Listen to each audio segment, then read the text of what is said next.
കുട്ടികളെ ചികിത്സിക്കുന്ന ഡോക്ടർമാർക്ക് കഞ്ഞി കുടിക്കാൻ വരെ സമയം കിട്ടില്ല. ചില സ്ഥലത്തിൽ ടോക്കൻ 2 മാസം മുമ്പ് ബുക്ക് ചെയ്യണം എന്ന് പറഞ്ഞതിന്റെ അർത്ഥം നായക്ക് നോക്കാൻ ഇഷ്ടമില്ലായിട്ട് 60 ദിവസം കഴിഞ്ഞിട്ട് നോക്കാന്ന് പറയുന്നൊന്നല്ല, അത്രയും രോഗികളെ കൊണ്ട് നിങ്ങളെ നോക്കാൻ സമയം കിട്ടുന്നില്ല എന്നാ.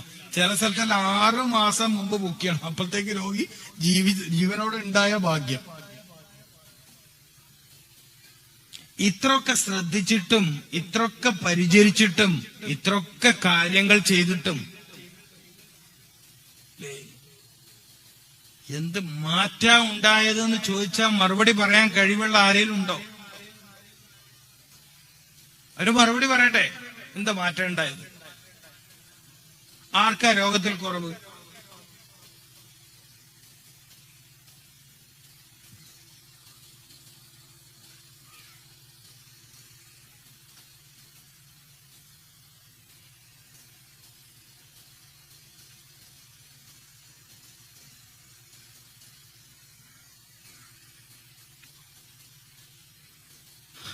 വളരെ ഗൗരവത്തോടെ ചിന്തിക്കേണ്ട വിഷയമാണ് പ്രിയപ്പെട്ടത്. നമ്മളെ പൈസ എത്ര പോകുന്നുണ്ടെന്ന് അറിയാം രോഗ ചികിത്സയിൽ. നിങ്ങൾ അതും കൂടി മനസ്സിലാക്കണം. ഇത് നിങ്ങളുടെ ജീവിതത്തിലെ സുഖം കളയാനുള്ള വയതല്ല. നിങ്ങൾ ഈ ഗൾഫിൽ നിന്നൊക്കെ അധ്വാനിക്കുന്ന വലിയൊരു ഫണ്ട് എവിടെ പോണ്? ഗൾഫുകാർ അധ്വാനിക്കുന്ന വലിയൊരു പൈസ എവിടെ പോണ? ഈ പെണ്ണുങ്ങൾ ശ്രദ്ധിക്കണ്ടോ? പെണ്ണുങ്ങൾ നന്നായി ശ്രദ്ധിക്കും. ഗൾഫുകാര് സഹോദരന്മാര് ശരീരം മറന്ന് ജീവിതം മറന്ന് സർവം ഉപേക്ഷിച്ച് നയിക്കുന്ന കാശിന്റെ വലിയൊരു ഭാഗം എവിടെയാ പോണത്? നിങ്ങൾ പറയും. 4 പേര് ചികിത്സ തേടിയാൽ അതിലൊരാൾ നിർബന്ധമായും കടക്കാരനാവും എന്നാണ് സാമ്പത്തിക സർവേ. ഇത് ചെറിയ വിഷയമല്ല, ചെറിയല്ല. നിങ്ങൾ നിസ്സാരമായി കാണരുത്. ഇത് ചെറിയ വിഷയമല്ല. 4 കേരളത്തിന്റെ ഒരു ആരോഗ്യ സർവേയിൽ പറഞ്ഞത്, ഒരു സാമ്പത്തിക ആരോഗ്യ സർവേയിൽ പറഞ്ഞത്, നിലവിലെ ഹോസ്പിറ്റൽ സംവിധാനം, ആ ഹോസ്പിറ്റൽ സംവിധാനം വെച്ച് 4 പേര് പോയാൽ അതിലൊരാൾ കടക്കാരനാണ്. എത്ര വലിയ സാമ്പത്തിക ബാധ്യതയാണ് രോഗങ്ങൾ ഉണ്ടാക്കി വെക്കുന്നതെന്നറിയോ? ഒരു വീട്ടിൽ 3-4 രോഗികൾ ഉണ്ടായാൽ മരുന്നിന് മാത്രം ഒരാഴ്ച എത്ര പൈസ പോകും? ഒന്ന് ഗൗരവത്തിൽ കണ്ടൂടെ? വളരെ ഗൗരവത്തിൽ കാണണം.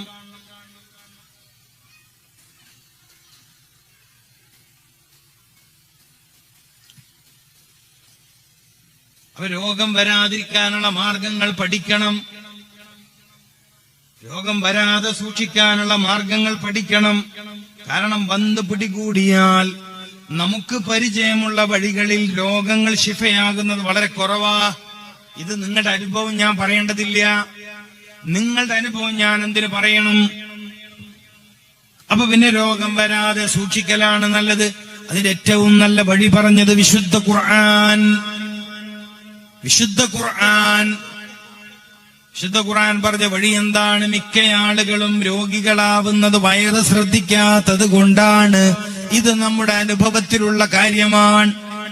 മദീനയിൽ എന്താണ് രോഗികളില്ലാത്തത് എന്ന് ചോദിച്ചപ്പോൾ അവര് വിശന്നാൽ മാത്രമേ ഭക്ഷണം കഴിക്കാറുള്ളൂ. ഭക്ഷണം കഴിച്ചാൽ അവർക്ക് വയറ് നിറയാറില്ല. അതുകൊണ്ട് തന്നെ എന്റെ മദീനയിൽ രോഗികളില്ല.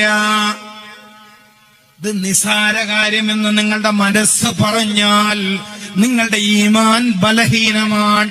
നിങ്ങൾ ഈ ദുനിയാവിലെ ഏറ്റവും നിർഭാഗ്യവാനായ മനുഷ്യനാണ്. നിങ്ങൾ ഈ ഭൂമികയിലെ നിർഭാഗ്യവാനായ മനുഷ്യനാണ്.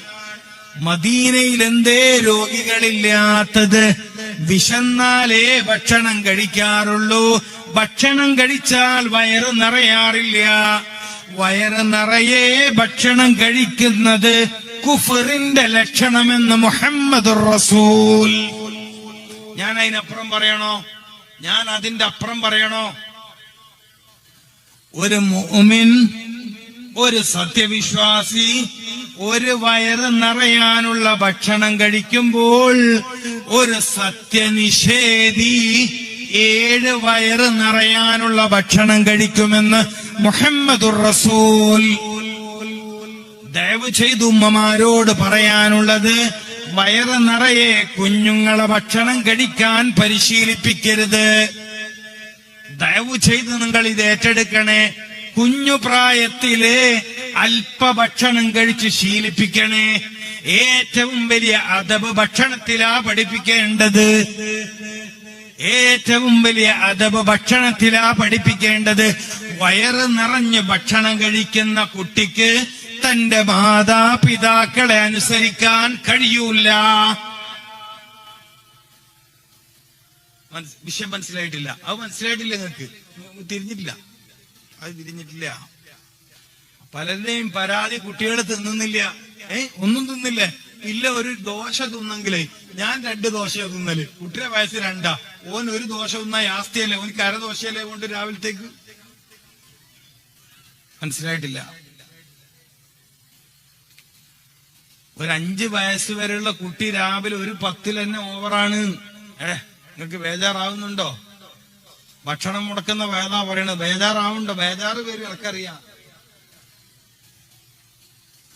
ഒരു 5 വയസ്സ് വരെയൊക്കെ ഉള്ള കുട്ടി ഒരു പത്തിരി തിന്നാൽ തന്നെ ഓനിക്ക് ഉച്ചവരെ കിട്ടുന്ന എനർജി ആയി. എന്നിട്ട് 1 ആണോ 2 ആണോ തിരിയാൻ